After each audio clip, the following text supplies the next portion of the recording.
Virginia. Na papa, me ni krum ene mabusu nyina ye da wase.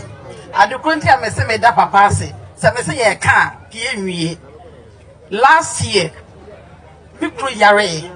Ti e koye no, you ko hu doctors ne no mo se e ba ye ne say. Become say, "Eh. Na papa wo nyare da ne de ade me frɛ papa." Papa say, "Mama gi monko bibia ba ye kama." Eti edu emergency room, ye trace ga bibia. Almost a bit take you 1 hour. Na me frɛ papa. Papa so frɛ me. Was mama be akosi say 1 hour no. Na go 2 hours. Na frɛ papa. Wo hu amobo fon kan kyerɛ me na ja. Ye nya preparation. Was mama give me sinya abotre. Na ko 3 hours, na ko 4 hours, na ko 5 hours. Ti papa frɛ me. Afido hospital ho. Waiting room obi akɔ. Na aka me nkwa me frɛ papa. Na papa me dem akoma me ni say. Bi kro no wawu.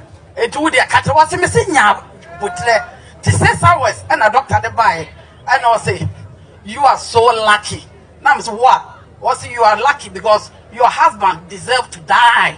Miss me, I want me friend and I'm a catcher for my friend papa. Or the crowd friend me. And I say what's my maggie? And I'm say almost one more na. I dear now almost by yeno.